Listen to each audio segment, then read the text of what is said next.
जय हिंद मित्रों, मैं राजगुरु और आप देखना शुरू कर चुके हैं कट्टर राष्ट्रवाद। मित्रों, विगत 3-4 दिनों में कुछ ऐसी घटनाएं घटी हैं जिन पे आपका ध्यान आकर्षित कराना बहुत ज़रूरी है। पहली घटना राजस्थान के करौली में घटी है।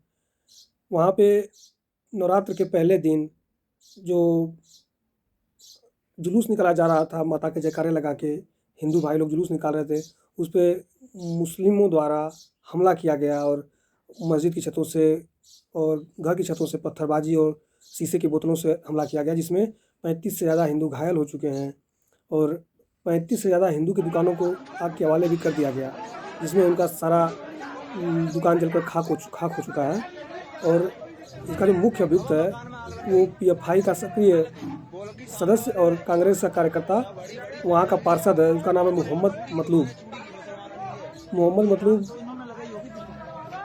उकसाता वहाँ पे लोगों को, उसकी छत से भी बहुत सारे शीशे की बोतल और पत्थर बरामद किए जाते हैं। अभी तक कार्रवाई के नाम पर कुछ नहीं हुई है। राजस्थान की जो सरकार है वो कह रही कि अमित शाह को इस पर संज्ञान लेना चाहिए।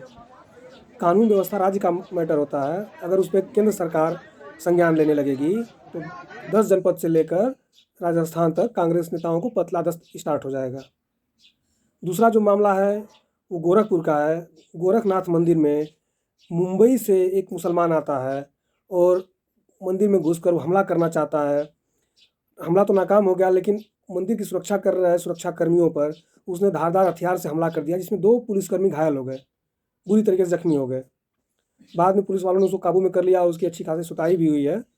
और आपको ये बता दें कि जो मैं पहले ही कह रहा था कि जितने भी पढ़े लिखे मुसलमान हैं वो अनपढ़ मुसलमानों से ज़्यादा कट्टर, ज़्यादा आतंकवादी, ज़्यादा जाहिल हैं, ज़्यादा खतरनाक है। इसका नज़ारा ये है कि इसका एक उदाहरण ये है कि ये जो मोहम्मद मुर्तज़ा था, ये आईआईटी से बीटेक पास है और इंजीनियर है केमिकल डिपार्टमेंट में। ये केमिकल सब्जेक्ट से ये इसका बीटेक हुआ है और ये इंजीनियर होते हुए ये आके हिंदू मंदिरों पे हमला करना इन लोगों का ये काम है। जितना ये पढ़ लिख जाएंगे उतना ये कट्टर हो जाएंगे। बगदादी बहुत पढ़ा लिखा था, वो प्रोफेसर था, लादेन इंजीनियर था और जवाहिरी जो इस समय अलकायदा का चीफ है वो डॉक्टर है। जितने भी बड़े आतंकवादी हैं वो बहुत पढ़े लिखे हैं। तो ये आप कह सकते हैं कि पढ़ने लिखने से, लोग कहते हैं कि नहीं पढ़ने लिखने से आदमी के अंदर का जाहिलपन चला जाएगा, तो ये बात पचती नहीं है, ये बात कोई नहीं मान सकता है। जहाँ एक तरफ ये आईआईटी से बीटेक किया हुआ पढ़ा लिखा कट्टरवाद और आईएसआईएस के प्रेरणा से मंदिरों पर हमला कर रहा है, वहीं 12वीं पास कांस्टेबल नेत्रेश शर्मा जो कि करौली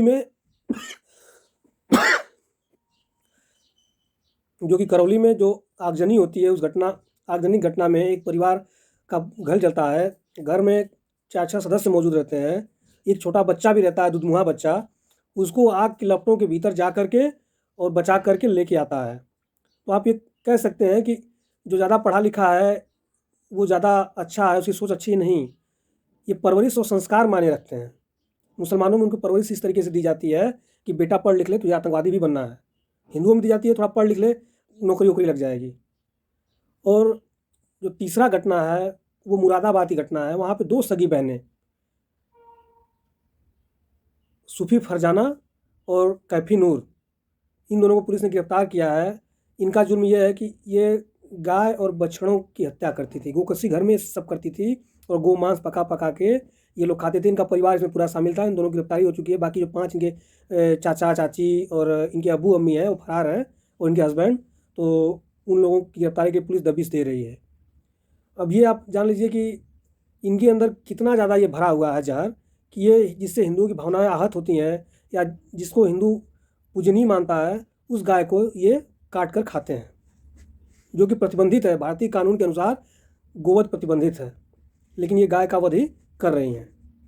तो इसमें आप कह सकते हैं ये चीज़ कि केवल मुसलमान जो आदमी है वही कट्टर नहीं है, जो मुसलमान औरतें हैं वो और भी बड़ी जिहादी हैं। अब हमारे समझ में ये नहीं आता है कि मुसलमान लड़कों को तो ये पढ़ाया जाता है कि भाई तू आतंकवादी बन जा और काफिरों पे हमला कर दे, हिंदुओं पे हमला कर दे, तुझे मरने के बाद जन्नत में 72 हूरें मिलेंगी। इनको क्या मिलेगा? लड़कियों को जो गोकशी कर रही हैं इनको भी जन्नत में 72 लौंडे मिलेंगे क्या अयासी करने के लिए? खैर, इस पर योगी बाबा की पुलिस कार्रवाई कर रही है और हमें उम्मीद है कि दोषियों को बख्शा नहीं जाएगा। एक बयान आया हुआ है शबाना आजमी का। शबाना आजमी एक एक्ट्रेस हैं और कैफ़ी आज़मी की लड़की हैं, जो कैफ़ी आज़मी आज़मगढ़ के थे, बहुत बड़े शायर गीतकार थे। तो उनका बयान आया है कि मुंबई में मुसलमानों को कोई किराए पे मकान नहीं दे रहा है। अरे इसको कौन समझाया कि मुंबई के अफ़गानिस्तान और पाकिस्तान में भी कोई इनको किराए पे मकान नहीं देना चाहता है। वो तो मजबूरी है कि दे देते हैं। उन सबको भी पता है कि कब अल्लाह अकबर की आवाज़ कहीं से आ जाए और ये बटन दबा के ब्लास्ट कर जाए।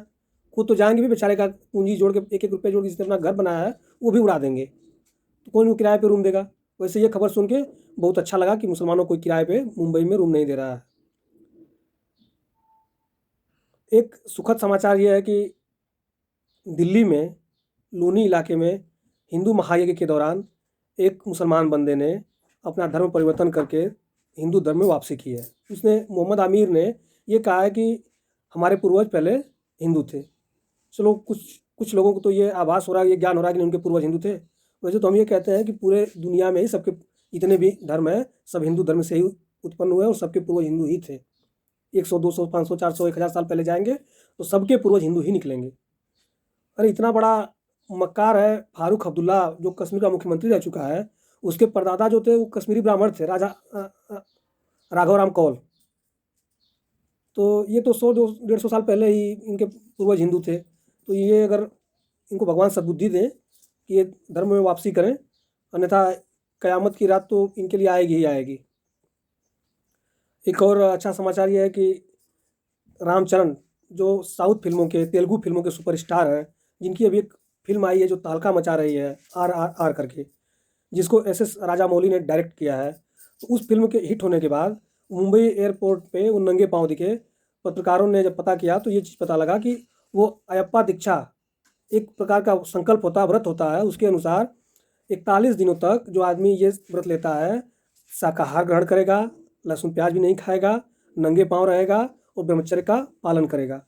जहाँ एक तरफ बॉलीवुड में इतना पाश्चात्य संस्कृति हावी हो गई है, नग्नता इतनी हावी हो गई है कि हीरोइन भी शराब और दारू के नशे में बुत रहती हैं, वहीं साउथ फिल्म इंडस्ट्री एक रोशनी की किरण की तरह उजाला कर रही है समाज में।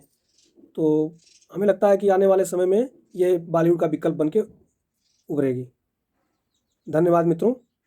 जय हिंद, जय श्री राम।